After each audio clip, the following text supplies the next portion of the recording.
Hey everybody, before the show gets started, I want to let you know about an amazing event we're going to do at the kitchen called Tony's Taco Tube. I would tell you about it, but it'd be better to hear it from Tony himself. Tony, what are we doing? Orale, wey! Isn't that your cumpleaños? Actually, yeah, it is my birthday on that day. Sweet! Well, let's celebrate your birthday at the kitchen at Tony's Taco Tube. And the best way to do it is we bring in Bobby McFarland to make tacos. Bobby, what are you making? Hey, Tony, I'm making spicy green marinated chicken tacos and mushroom carnitas tacos. Featuring Mama Salsa and Fox Farm and Forage. Konar, you are party man. What kind of festivities are you bringing to the party? Oh, we got food, we have cerveza, we're going to bring some piñatas. Piñatas? We're going to fill those piñatas with candy. And then, Tony, what have we been building? A tube essay. Oh, what are we going to do with the tube? I have no idea.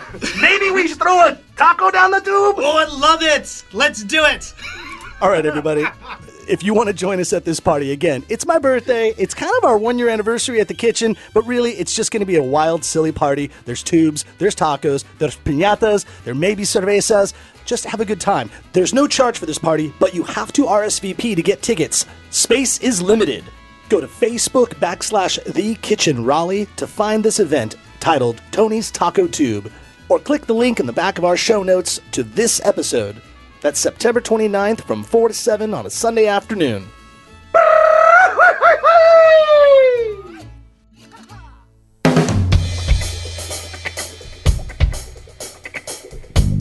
You are listening to the North Carolina Food and Beverage Podcast.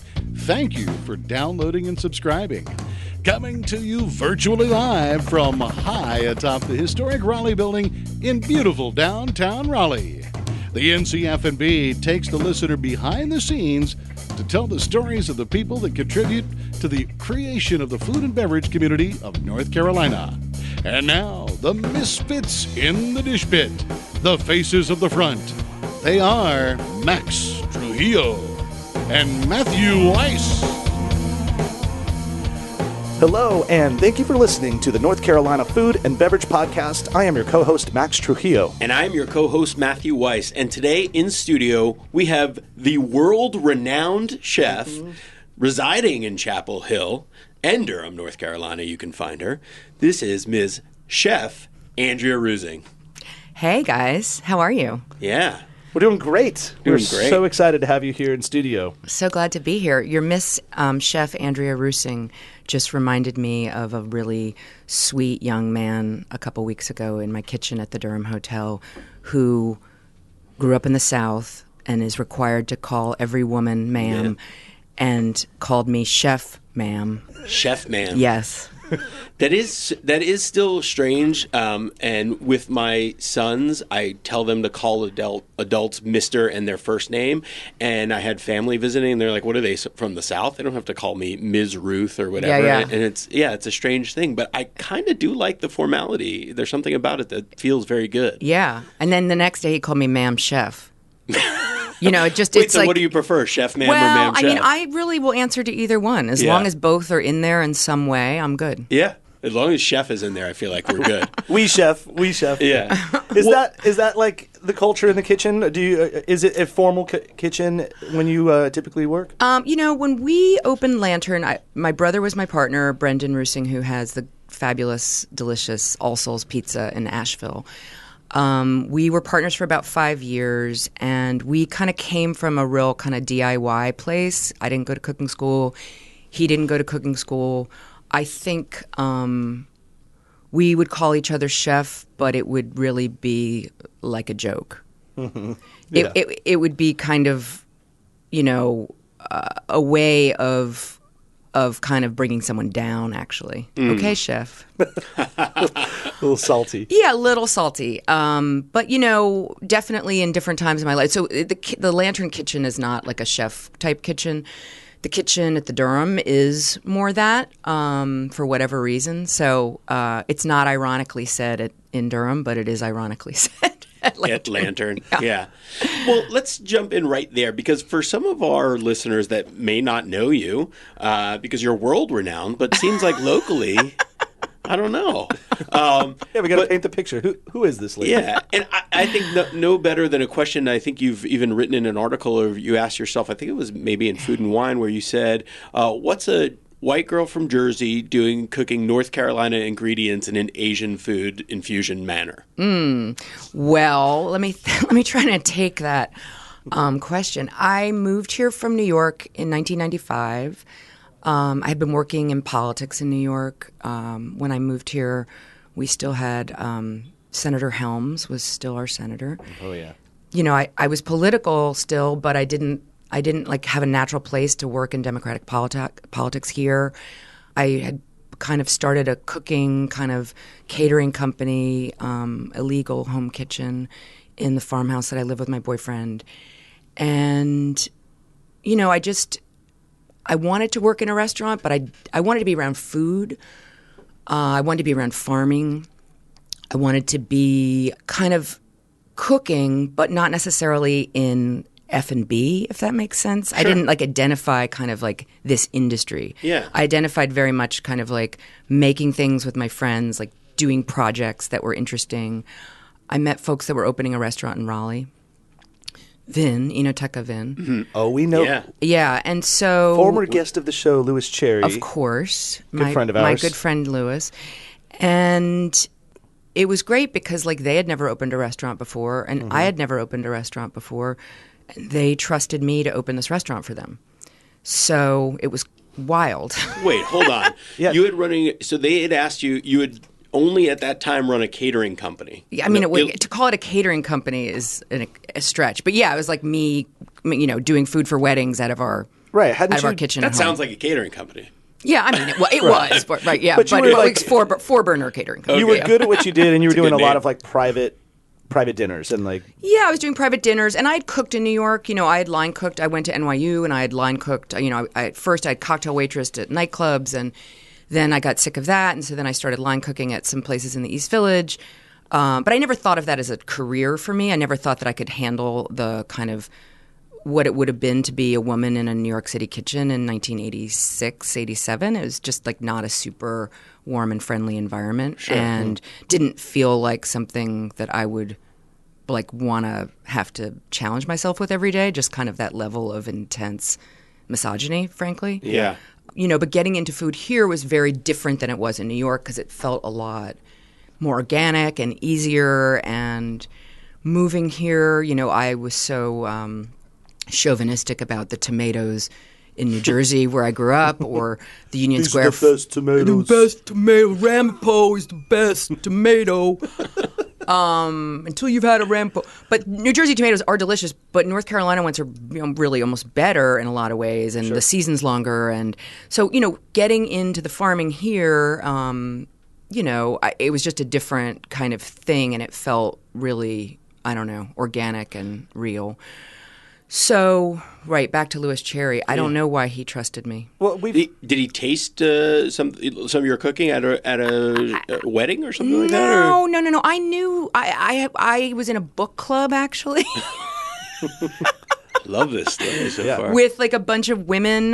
It was called Think and Drink, and like really awesome people. And one of the women were like, "Oh, we're opening a restaurant." You know, so I knew people from like around. Like, actually, the first thing I did was I did food at this place called the Dead Mule Club in Chapel Hill. It's right down I the kind of street like from you. rented the kitchen from them, and I did like dumplings and I don't know, Peking duck. Like we just did wacky stuff, and so like I was making food kind of like in public, but I still wasn't sure that that's really what I wanted to do. And then, you know, then I just kind of was like, okay, you guys are opening a restaurant? Great. Sure, I'll come run the kitchen. Well, and the wine that those guys had was like a big carrot, honestly. Krish was known as a pretty badass beverage director. Yep. With really inexpensive but super edgy wine program. So we've had Louis Cherry on the podcast before, as we'd mentioned, and he's an architect. For those that you know, he's worked very closely with Ashley Christensen. He's Scott Crawford. Yeah, I mean he's very, very good at what he does, and he's also a big food lover. He made excellent pizza for us one time. He invited us to the house, and but we've kind of referenced in his episode Low 2.5 years ago. I mean, geez, it was probably like episode 20 or something. That one could almost say that the new food and beverage culture in the Triangle, it almost kind of started with you, Andrea, and Enoteca Vin, because, of course, you and Ashley and so many others have come through those doors. And look what you all have done since then. And it's kind of the start. And it's cool. You've been referenced on the show many times because you have impacted so many different chefs along the way. And so it's kind of, for one, it's an honor to have you on the show. But it's like, it's cool to put all the pieces together and say, yeah, this is kind of where people started to give a shit about the food culture in this town, kind of like right when you all opened that restaurant. Yeah, it was a really exciting restaurant. The wine program was really generous. It was really almost like a loss leader. In the sense that it was inexpensive, it was a lot because Chris and Lewis were pricing things at a level that people wouldn't have a heart attack when they saw this like incredible 3-ounce pour. Well, they also probably didn't recognize anything that was there. I mean, I'll just interrupt you for a second in the fact that when Lewis was here, he actually brought in a wine menu. And Max and I were from Enoteca Van, and we were looking at, and we're thinking, this is like a wine menu that you'd see today, and it was low 10 plus years ago. It was 20. I mean, was it 10? I think it was almost 20 years ago. Right. We opened in 1999. Oh, okay. Yeah. I think, yeah. Okay. So right, in 1999, there was no locals seafood. I'm referencing a great company that's based in Raleigh that brings seafood from the coast a couple times a week to many, many, many restaurants in the Triangle. So, I would go to Tom Robinson's Seafood Market in Carrboro and drive all the fish for the restaurant over a couple times a week, all the shellfish, everything, in the back of my my old Volvo station wagon. There weren't bakeries here. Christian Lewis really wanted us to get bread from La Brea. There were bakeries, but there were, bakeries were not what they are right now. Yeah, and they're not producing at the level of what they're doing. Yeah. You didn't have the farm. You didn't have bolted bread. No, exactly. Definitely not Union Special. Hello. Union Special. Who's killing it? Or Loaf, or all these incredible bakers here. And there was no grain production in North Carolina the way there is now. There was produce, obviously great produce, but there weren't aggregators like Eco. For meat, there wasn't First-Hand Foods, so if we wanted to make charcuterie, we had to get a pig and put it in the back of a pickup truck and, pick it up at a slaughterhouse and, go to Cliff's Meat Market and break it down in the parking lot in the back of a pickup truck. Which does have its own charm. It does. Especially because you were a DIYer anyway. It does, but it's not today where you can pick up the phone and only call 3 or 4 people a week, all these great aggregators, and get... Right. Get pork, get chicken, get beef, So we were doing chickens that were pasture raised, born on the farm, hatched on the farm from this guy Andy Youngblood, and he would bring us fresh chickens that he slaughtered himself, once a week. So totally outdoor poultry in 1999 was pretty rare in any restaurant in the country. Probably still is today, sadly. Yeah. But what we had here then was really, really cool. And what we had here then was the result not of foodies and not of chefs and not of cooks, but it was the result of people working in sustainable agriculture here for years and years and years before that. People like Carolina Farm Stewardship Association and Rural Advancement Foundation International and Center for Environmental Farming Systems. So many incredible local groups working to create foundations that this could become this quote-unquote foodie place, years later. That was obviously, being your political background, your delve into cooking, that was a conscious decision to do that at Enoteca Van back then. Yeah, and those guys were super open. They definitely wanted a menu that would support – the idea was that it was a wine-focused restaurant. Mm-hmm. So the food was there to support the wine. Yeah. They didn't even really want a ton of food, I think wisely, because they knew it was a hard – it's not just a normal thing to just open a restaurant, right? It's risky and there's a lot involved. Well, the more food product you have, the more waste, the more Totally. And we were getting all this illegal cheese from this place that I don't think it exists anymore, but it's called Crystal. It's in Boston, and they would just import all of this raw milk camembert that was like 15, 20 days old, which, totally violates current USDA guidelines. And we were just getting incredible about that product. You've been served. I think I was just going to say, there's probably a statute of limitations there. You're safe. I hope there is. Yeah. No, it's great. And so now your time there was somewhat brief, right? You were there for only about a year. Is that correct? I was there. I worked on it for about a year before they opened. Okay. Like laying the groundwork, and then I was there for probably just a little bit over a year. Yeah. Right. Can I just ask, was it evident then when you were working with Ashley that she was like on the path as well, or what was that like? Well, we didn't work together for that long. I can't remember. Maybe like it's 20 years ago. I think it was maybe like 6 months or 5 months. I don't know. Yeah. And she was in a similar situation too, right? She was doing Notorious Pear, I think, is what her company was called. I just remember that because I just came into my brain suddenly. I was trying to remember my catering company was called Harper Cotton. After my grandmother and my friend's grandmother, that we started the thing together. So I think catering is that kind of, it's like a gateway thing for a lot of cooks, right? Yeah. It's like it's doable, it's manageable. Like you don't have to have a huge payroll. Yeah. The profit margin is great if you're smart about what you're doing. Your expenses are pretty low. You can say no if you want to, although you never do, right? I always remember that feeling of like at the end of a wedding, I'd just be like, never again. And then like some father would walk up to you and go like, my daughter's getting married in 3 months. And you're like, oh, all right, yeah. I guess in 3 months' time I can get for it again. Yeah. So, but you had your sights on doing your own thing and opening your own restaurant, and that's where Lantern came in, right? Mm-hmm. That's where you kind of had that focus, like a new expression, if you will. And yeah, I mean, I was working, like I didn't understand really how to operate a restaurant, so all of my ignorance was kind of had to be tempered by just like sheer number of hours. So, I was leaving to come here at 8 in the morning and not getting home until 2 or 3 in the morning. And I think, like, I just didn't see it as a sustainable thing in terms of just that much driving also. And also just, like, I liked, being in Chapel Hill. I just gotten married. So I started looking for spaces, probably, I don't know, in January, I think I left there. And I think I negotiated my lease for like about 5 months because my dad was so adamant that I get like this really great lease and I'd be ready to walk away. And he's a lawyer and he just really wanted me to like not even sit down at the negotiation table, but kind of like stand at the edge of the room and be like, all right, maybe I'll do this if you give me exactly what I want. Sorry to the Eliadis family if they're listening to this. So I got a great lease and we started work in September. We got the keys to Lantern, I think, on September 9th. Of 2002. Of 2002. That's funny, isn't it? No, sorry, 2001.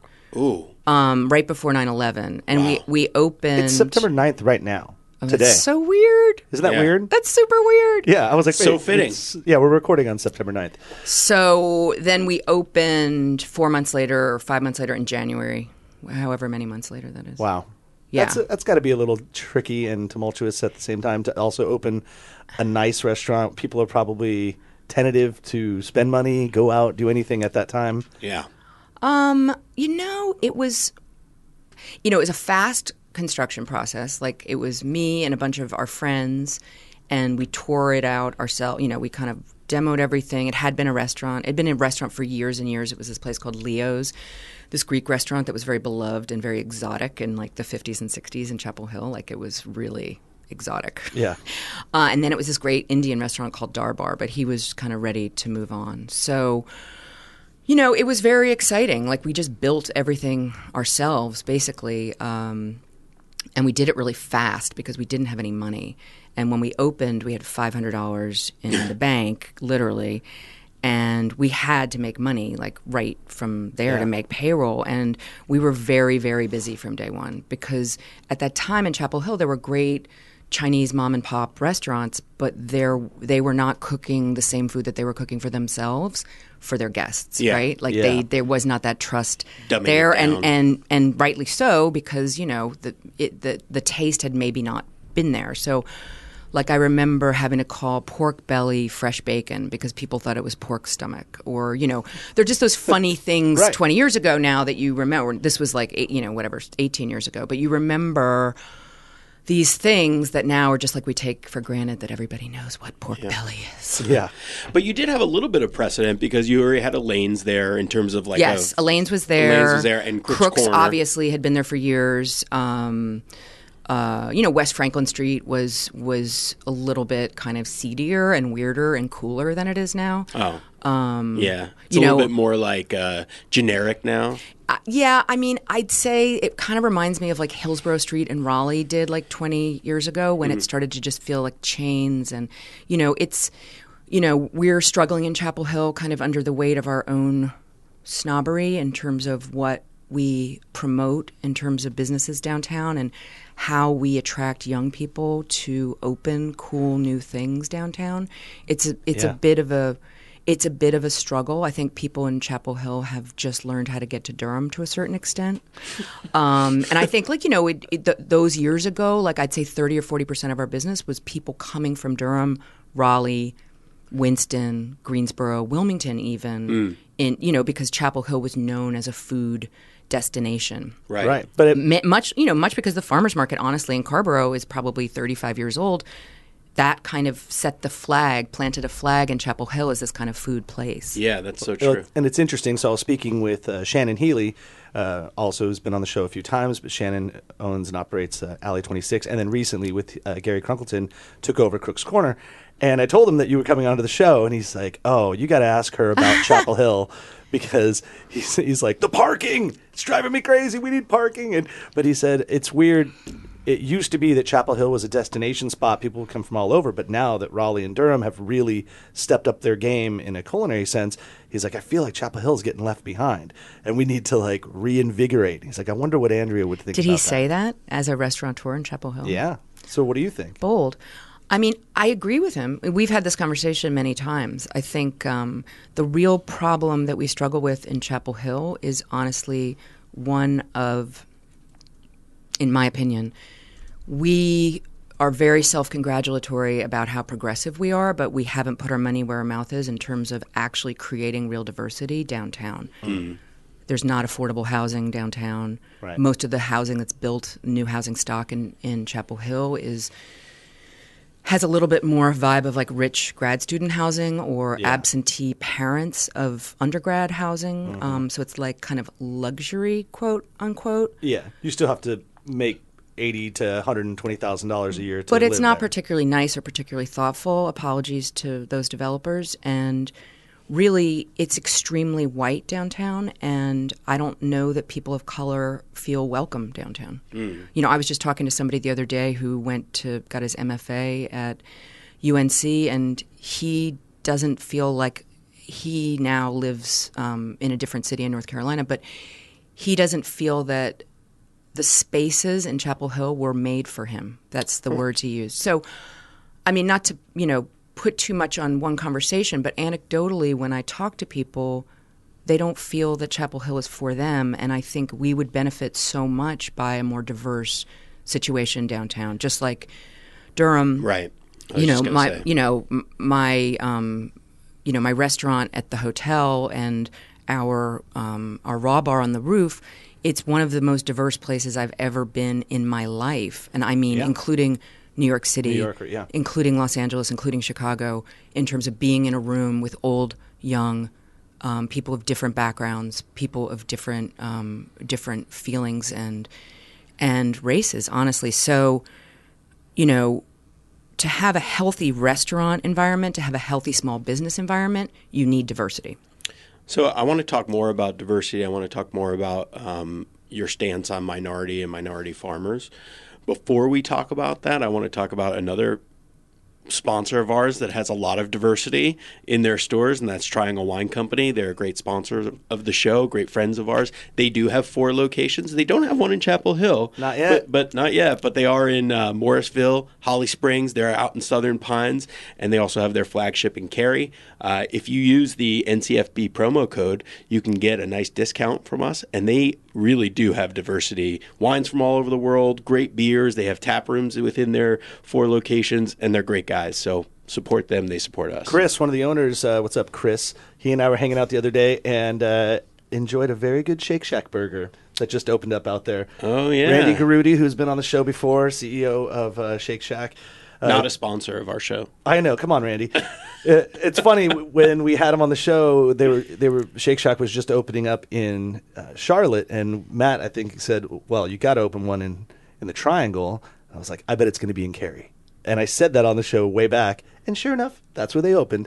Well, also, I mean, just not to get in a conversation about Cary, we could do a whole podcast, but population-wise, Cary is significant to the Triangle. Yeah. And also, downtown Cary is starting to get some cool places. Actually, you do have some interest in the downtown Cary market because you are a partner in Pizzeria Felizi, who's also a former guest of the show. Yeah, love that pizza so much. Yeah. And Zach and Amber are amazing And Zach people. and Amber and delicious bagels at Big Dom's. Yeah.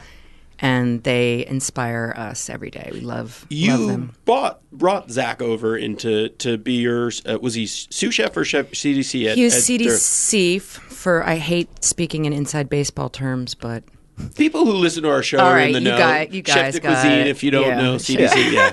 Chef de just kidding. cuisine is essentially the exec chef when the exec chef's not there, or it's effectively or runs even the when I was kitchen. there, honestly. Right. No, he's great. He was working with Andrew Carmelini in New York. Amber had also worked there. They had been at La Conda Verde, and Zach was running the Joe's Pub thing in the Public Theater. Yeah.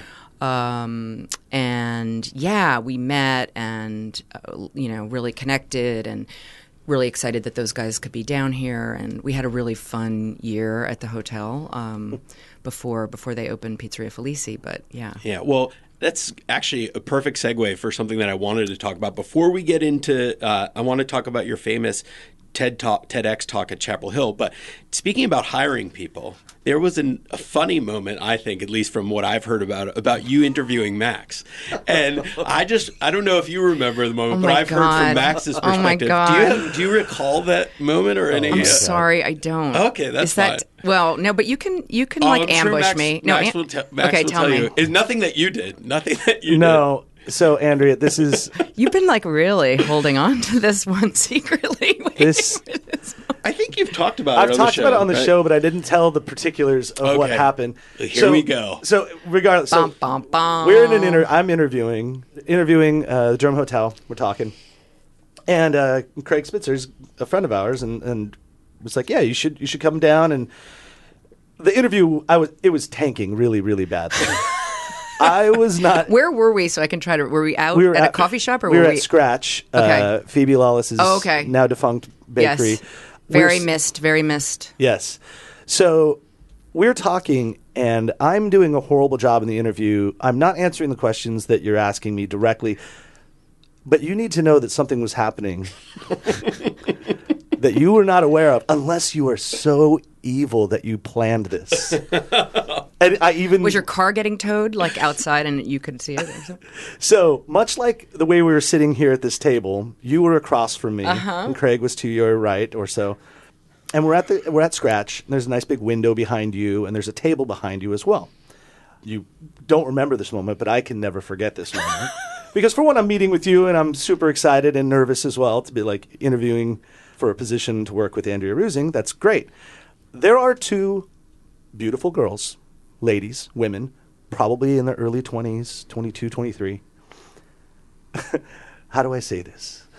They're not wearing underwear, and they're wearing very short skirts, and they are facing me, and they are not concealing anything, should I say. For the entire interview, I can't not see what is in front of me, but you don't know I'm seeing this. And I'm like, oh my God, how do I'm trying to look down, not look over there. But you can't not avoid it. And then I look at them in their eyes, and they're just kind of looking at me and smiling. They were fucking with me hardcore. And I would lose it. You guys would ask me a question and I'd be lost. I'm like, I code invoices. I can code a lot of invoices. And you would even We just asked you to meet Purveyor, dude. Well, and that was the best part. You're like, we're actually not looking for that type of manager. We were looking for somebody to run the floor. we love your sommelier experience. Like, talk to us more about the wine and talk to us more. I'm like, yeah. I mean, like, when I code invoices, I usually use the code 5100 for food and 52. And you're like, you're not It's really, all coming back to me now. you're like, you're Now not you remember. answering the questions. You were giving me mathematical answers to Yeah, I was- emotional questions. Yeah, Which is so un-Max-like. yeah, I remember telling my wife at the end, she's like, how'd it go? I'm like, I'm not getting that job. She's like, what? I go, I didn't even really want to follow up. I was like, I think I emailed Craig and I just went, hey, man, yeah, I don't think I'd be the right fit. And he was like, it's all good, bro. And then, of course, because Matt knows him as well, they had their own side conversation. He's like, man, he really fucked that up. Wow. And so since then, I've thought that you think I'm a crazy person. No, not at all. Those times when you're opening a place, they're just like your brain does a really good coping mechanism, which is Right. just like only retains things that are actually necessary to retain. So Yeah. if you had never told me about this, I probably never would have ever remembered it. But now that you bring it up, 5400 is actually banned from our coding and our invoices. We don't even use that. Yeah, we had to skip the whole 5000s actually.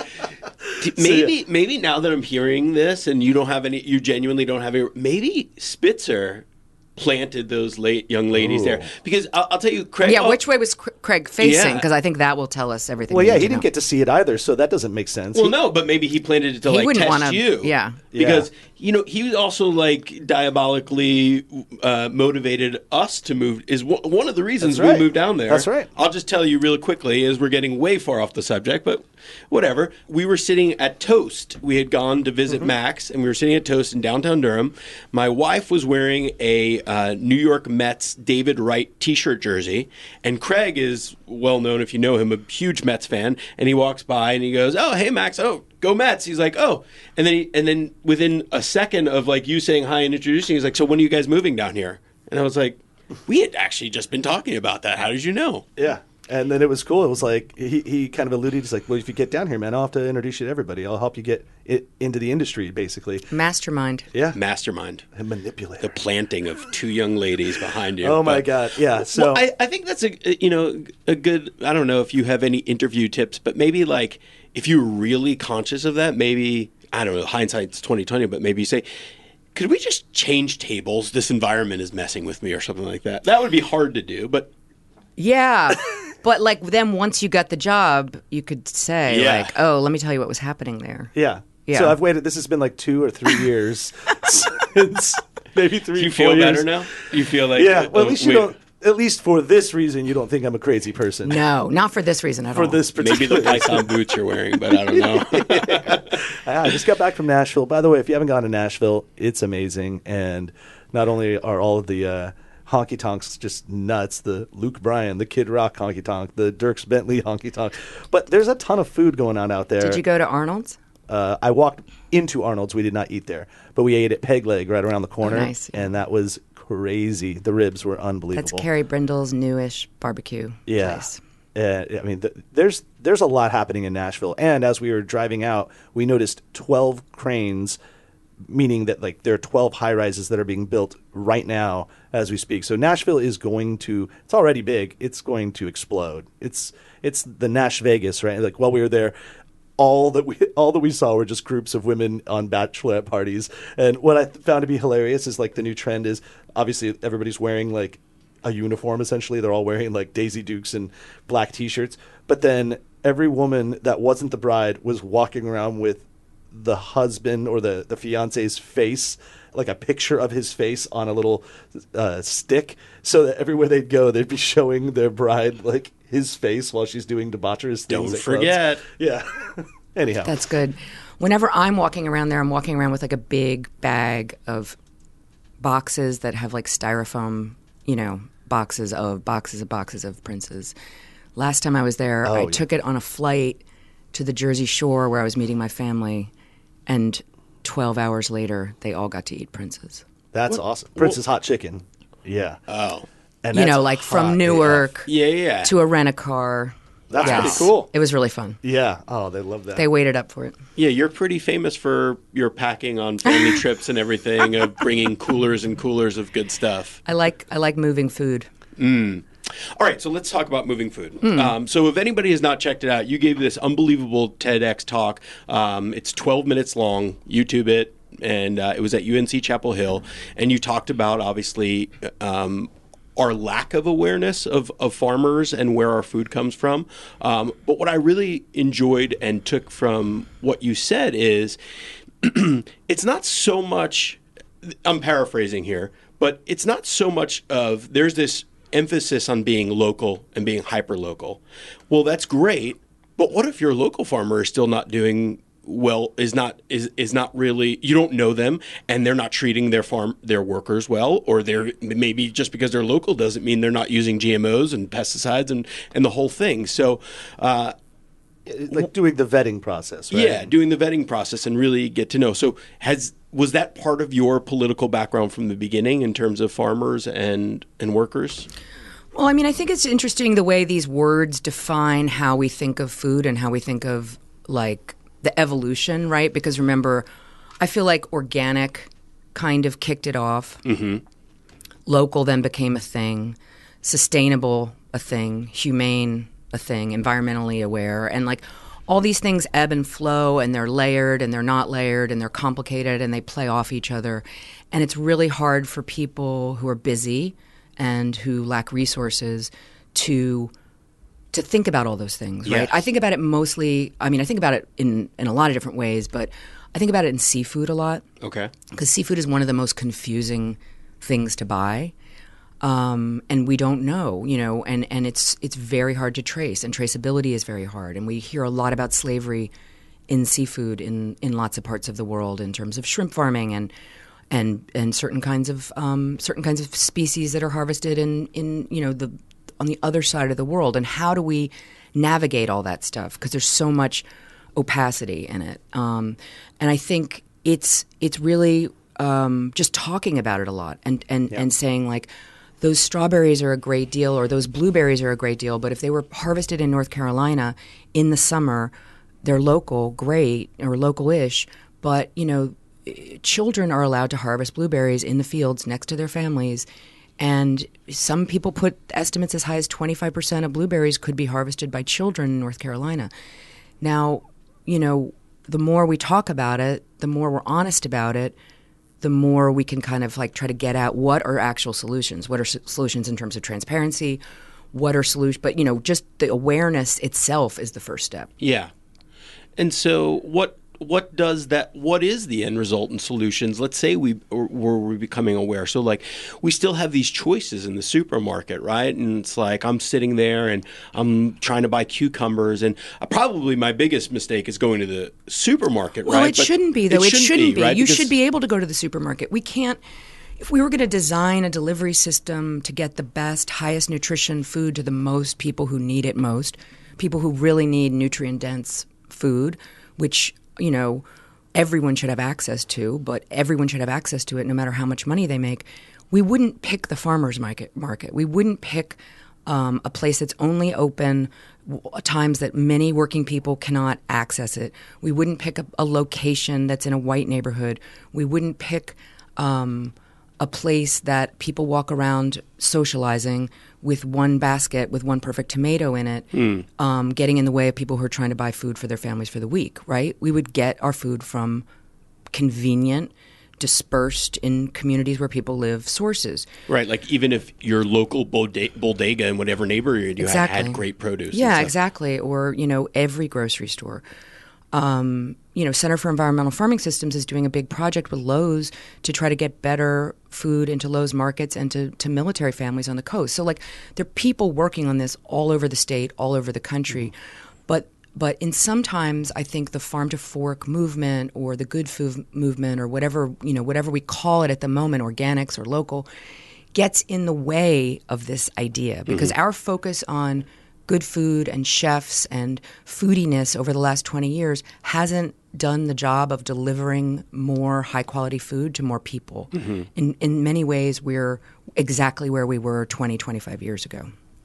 And maybe even worse in the sense because we're spending so much of our money on those other products that maybe we could direct some of those funds into more programs and more organizations that are driving better food to people who need it. Yeah, and I think it's when you get into that, I feel like it's a systemic issue of just kind of our food system is not like injustice is not like a problem in our food system. Our food system is built on injustice. It's built on inequality. It's built on cheap wages that allow us to have quote unquote cheap food, but it doesn't really serve anyone well, nutritionally, financially, wage-wise. So, the food business is the largest employer in the country. But when wages for food workers are so low, what does it matter that food is cheap? Right. Well, it matters because more people are getting fed. It's a self-perpetuating, and they're not, and it's a exploited. self-perpetuating system, and they're not getting fed. I mean, if you looked at nutrition as kind of like a dollar amount per calorie, the food that people are eating, for the most part, is not nutritionally dense food. Yeah. It's cheap food that is not nurturing them. Yeah. So and there's that weird discrepancy of keeping certain prices at seemingly a low price. The local Food Lion or the Whole Foods is like, oh, our tomatoes are still 59 cents a pound.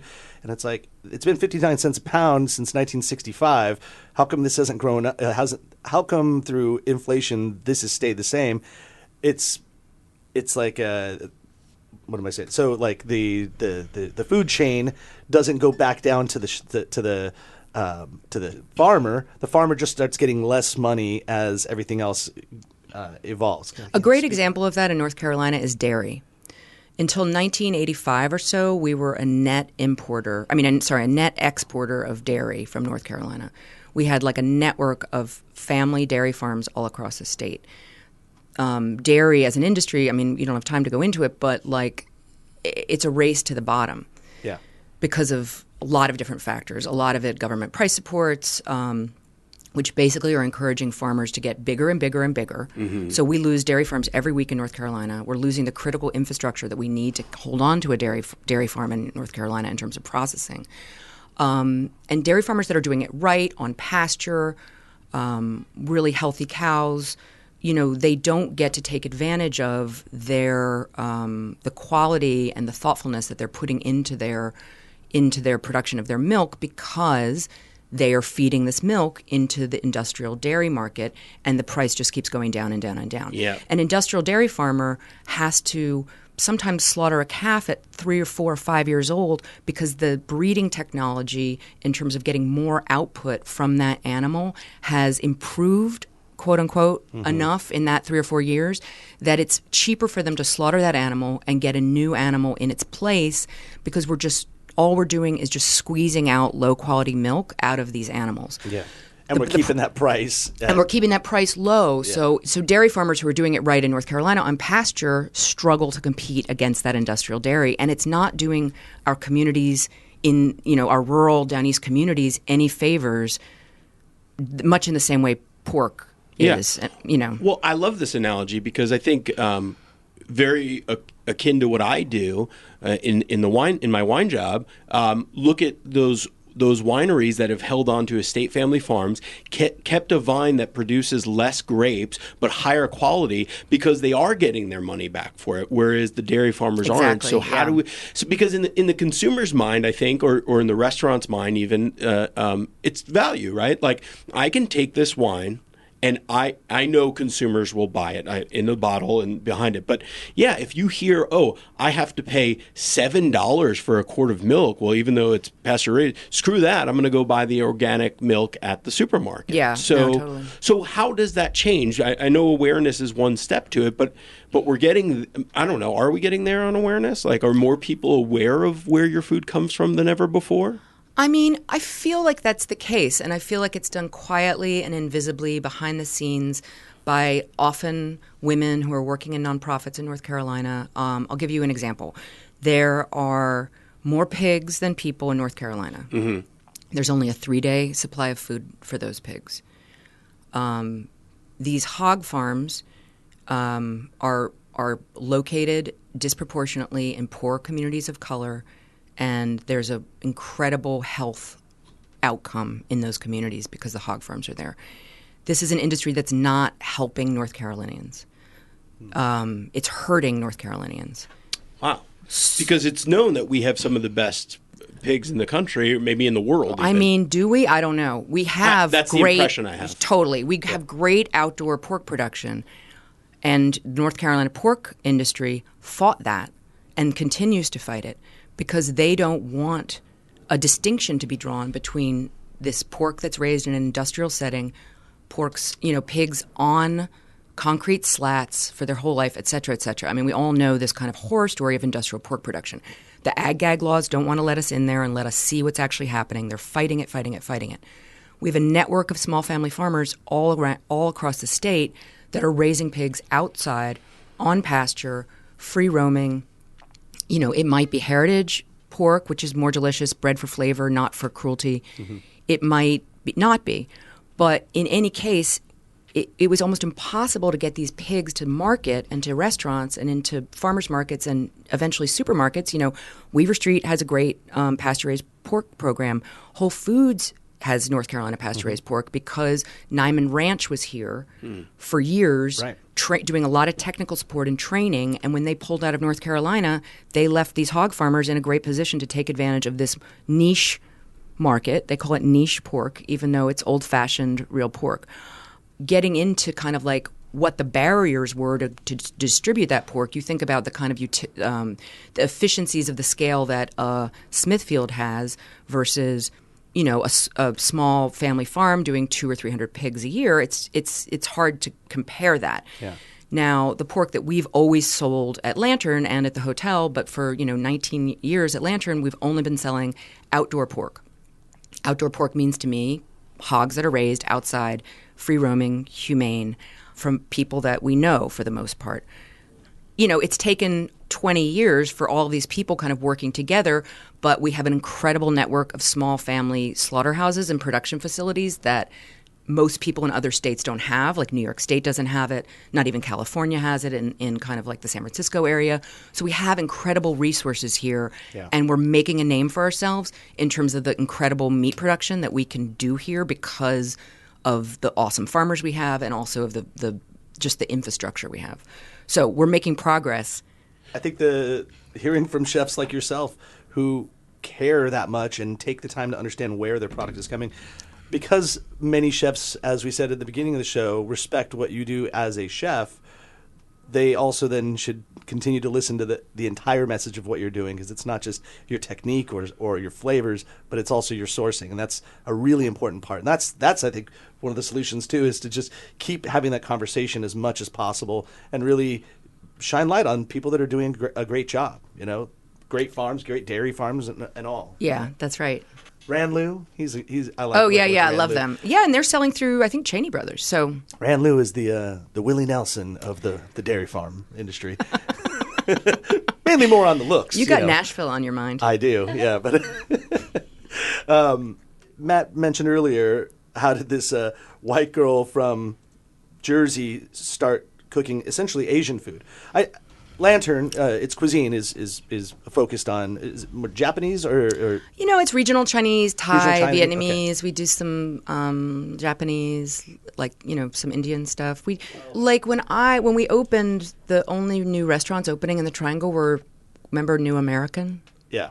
That was like what people were doing. Yeah. And so, we mortgaged our houses. We were using our own money. We didn't have investors. So we knew we had to make money. So I just needed a niche that would actually pay off. And so it was a little Machiavellian and not an artistic decision. Sure. It was a total business decision of there's a lot of people here from the North.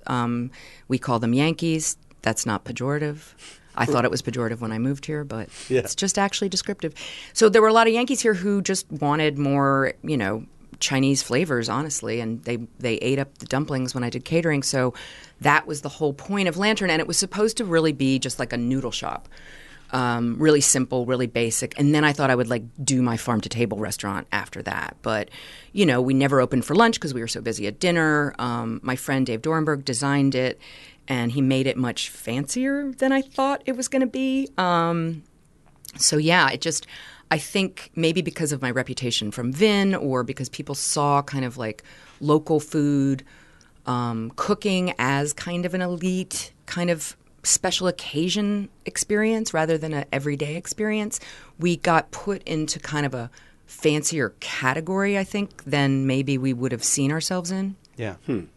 Yeah, but it's a swanky spot too, though. It's not like a little hole in the wall. I mean, it's beautiful. The architectural design of it, it's I mean, you know what you're getting into, essentially, you know, when you go to Lantern. So. But the coolest spot, and probably more of what you intended, was the right next door where you have like kind of the open window and it's a little bit more casual. I think you do some catering more often in there. Yeah, we have an event space and we have this like really beautiful garden in the back that has this like awesome furniture in it and beautiful lights at night. And the bar is maybe a little bit more, you know, we have customers that either only eat in the bar or only eat outside or only eat in the dining room. It's like 3 different restaurants. Right.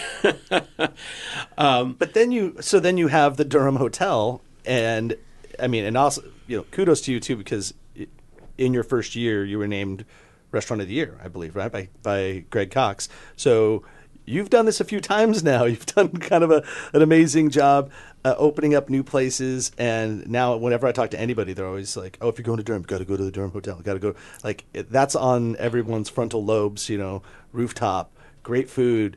I think, didn't I crash your party one time, Matt? Weren't you having dinner with your family at the Durham? Before we were moving here, like when we came to look for houses, we had dinner. I think it was your first night you opened. Oh no! And I just like walked in and sat down. I had like a cocktail. No, you were invited.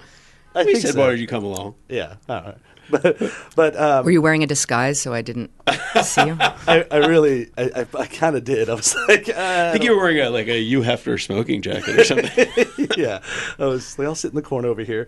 No, but that's so that is a departure though, style wise and cuisine wise from Lantern. And how do you identify or define what the Durham's food menu is?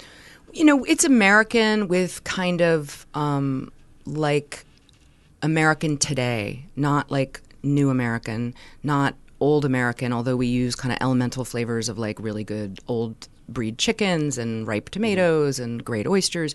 So I think I feel like it is that kind of like quintessential America of Mark Twain missing American food when he was in Paris talking about really good homemade butter and, you know, delicious Maryland crab and that kind of like American flavors.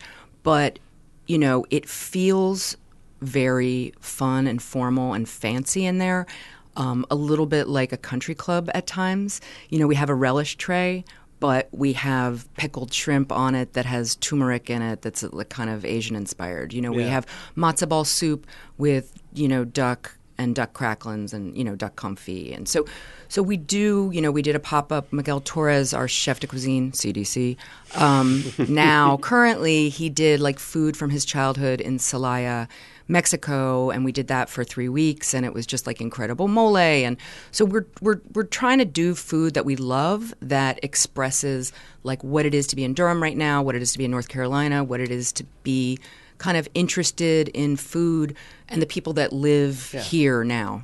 And I'll also say, and this is kudos to you because I know it's part of your intention, but the Durham Hotel, as it's known affectionately as the Durham, really serves as like a community center. And like I often go there during the middle of the day when I'm out working and just I can get Wi-Fi and answer emails. You have a great barista there, but then you also have on the rooftop bar one of the best cocktail bars in the area, where you can also get food and view. So it really is a differentiating place and very cool. Yeah, we love doing events there. We spend a lot of our time kind of like figuring out what is a cool event. We do pop-up museums. We have a lot of kind of conversations and talks in the PDR in the private dining room. Yeah. And you know, where you PPX people. Yeah, exactly. we do a lot of jazz on the roof. You know, we do stuff all the time. You know, and I think you know, we had a listening lunch with the Blind Boys from Alabama. Like we just want there to be unexpected things happening. We did a pop-up museum of like molded foods of the 20th century called Old Moldy Night, where artists and home cooks and some chefs made kind of gelatin molded food sculptures, and sat and sampled them, and we treated it like a museum, but one that you could eat all the offerings. So Aaron Vandermark from Panchuto in Hillsborough made this delicious Totoro molded sushi rice that was cooked in this most delicious fish stock and had ash and kelp kind of outlining and illustrating Totoro. And that's insane. Yeah, and Sarah Bell made this incredible Ophelia, drowning in aspic. That was like beautiful and delicious. So, so people come together and do fun stuff. And like, I think we want to feel part of a community that food is not so serious, but it's also deadly serious. And that have a space that people can gather and feel, just a sense of surprise and delight in all the people that we are so lucky to live near in the Triangle. One last question about that. What the hell took you so long? I mean, you opened Lantern in 2002. Now, granted, you won a James Beard Award and you wrote a really awesome cookbook.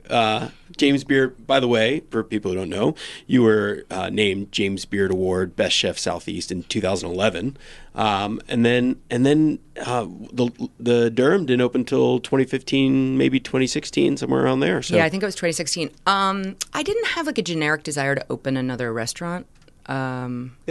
Did they come to you, to like the developers of the hotel? And Craig and I share a friend, Sandy Cronick from Eastern Carolina Organic Growers, who's one of the people I kind of obliquely was referring to, women doing incredible work in North Carolina. And she connected us, and he sent me a picture, like a 1968 era photo of the building. And, I get pictures a lot from developers and messages from developers, and actually like explored a couple projects more seriously than just email over the years, but the building was very compelling to me. The development team, the partnership of ownership of the hotel was very committed to doing something that would fit into my philosophy, and in fact encouraged me to make it as much about the way I see food as I could. So, we don't have like an exhaustive room service menu. We don't have a melon plate, on the menu in February. We only have melon for like 3 weeks that David Benjamin from Veraluce Farm has like extraordinary Italian heirloom varieties. So like we just really, but all the fruit that we serve for the most part, all the meat, all the seafood. It's like, a lot of North Carolina stuff. Right now we're preserving muscadines, we're preserving persimmons. We just run everything off. We make our own yogurt, make our own granola. Like we just run everything off of like what we can get. And the kind of most satisfying thing and the most fun thing has been, we started off thinking, well, we're not going to be purists about this. We're just going to do what we can do.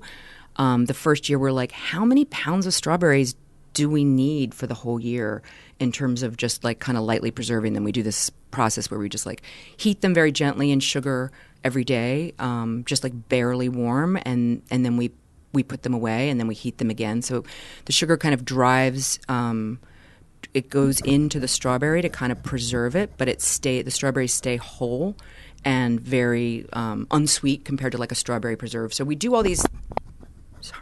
I'm really getting excited about these strawberries. Like tugging your hands. So we do all these things. So like, so we were saying to ourselves, like, how many strawberries do you need? I don't know, 1,000 pounds, 2,000 pounds. How many kumquats do we need for the year? How many? All of these different things. We don't know if we're going to be able to survive on this. We might have to buy in some strawberry jam from someplace else. But so far we're doing okay. So far we're like preserving enough every year really cool. that we're like we have enough food all the way through winter. And in fact, this spring we were like, oh my gosh, we still have all these blueberries. Like, what?